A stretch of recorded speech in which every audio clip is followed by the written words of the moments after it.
LRS దరఖాస్తులను వేగంగా పరిష్కరించాలని తెలంగాణ ప్రభుత్వం ఎంత ప్రయత్నించినా ఇంకా నత్తనడకనే కొనసాగుతోంది. దాదాపు ఏడాది కాలంగా ఎల్ఆర్ఎస్ ప్రక్రియ కొనసాగుతున్నా ఇంకా 20% దరఖాస్తులను కూడా క్లియర్ కాలేదని అధికార వర్గాల ద్వారా తెలుస్తోంది. మీరు ఎల్ఆర్ఎస్ కోసం దరఖాస్తు చేసుకుని ఇంకా ఆమోదం పొందకపోతే కొన్ని జాగ్రత్తలు తీసుకుని ప్రొసీజర్ ఫాలో అయితే వెంటనే ఎల్ఆర్ఎస్ క్లియర్ అయ్యే అవకాశం ఉంది. మరి ఎల్ఆర్ఎస్ త్వరితగతిన క్లియర్ అయ్యేందుకు ఏం చేయాలో తెలుసుకుందాం. ఎల్ఆర్ఎస్ దరఖాస్తు పరిస్థితిని వెబ్సైట్ ద్వారా తెలుసుకోవాలి. ఎల్ఆర్ఎస్ ఫీజును ఆన్లైన్ ద్వారా చెల్లించాలి. ఎల్ఆర్ఎస్ కు 5 అంచెల చెక్లిస్ట్తో ప్రిపేర్ కావాలి. మీ ఎల్ఆర్ఎస్ కోసం చేసుకున్న దరఖాస్తుకు అధికారుల నుంచి అప్రూవ్ వస్తేనే ఛార్జీల వివరాలు ప్రభుత్వ అధికారి వెబ్సైట్లో డిస్ప్లే అవుతాయి.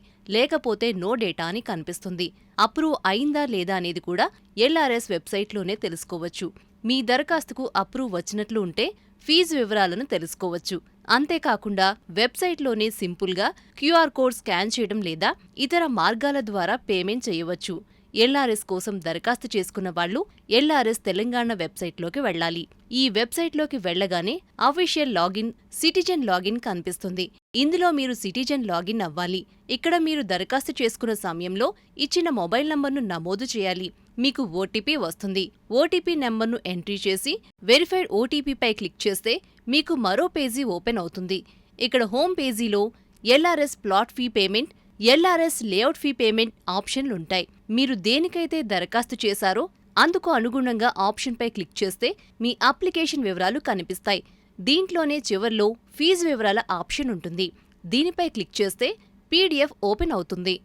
ఇందులో రెగ్యులరైజేషన్ ఛార్జీలు, ఓపెన్ స్పేస్ ఛార్జీల వివరాలు కనిపిస్తాయి. పీడీఎఫ్ పక్కనే ఫీ పేమెంట్ అనే ఆప్షన్ కూడా ఉంది.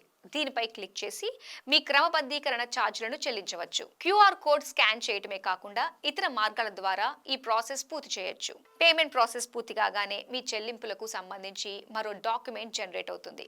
దీన్ని ప్రింట్ లేదా డౌన్లోడ్ ఆప్షన్ ద్వారా పొందొచ్చు. అనధికార లేఅవుట్లలో ప్లాట్లు క్రమబద్ధీకరణ కోసం రాష్ట్ర ప్రభుత్వం అనుమతించిన ఎల్ఆర్ఎస్ పథకం ద్వారా రిజిస్ట్రేషన్లు చేసే విషయంలో తగిన జాగ్రత్తలు తీసుకోవాలని స్టాంపులు, రిజిస్ట్రేషన్ల శాఖ స్పష్టం చేసింది. ఎల్ఆర్ఎస్లో భాగంగా ప్లాట్ల రిజిస్ట్రేషన్ చేసేందుకు 5 అంచెల చెక్ లిస్ట్ మేరకు ప్రాసెస్ జరుగుతుంది. ఈ చెక్ లిస్ట్లోని అంశాలను లేఅవుట్ లేదా ప్లాట్ యజమాని ధృవీకరించాల్సి ఉంటుంది. ముందుగా ఆ లేఅవుట్లో 2020 ఆగస్టు 26 నాటికి 10% మేర ప్లాట్లు విక్రయాలు జరిగాయని నిర్ధారించుకునేందుకు గాను ఎన్కంబరెన్స్ సర్టిఫికేట్లను చెక్ చేయాలి.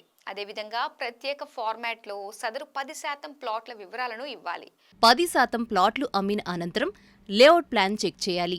వీటితో పాటు ప్లాట్ లేదా లేఅవుట్ యజమానికి డిక్లరేషన్ ఇవ్వాలి.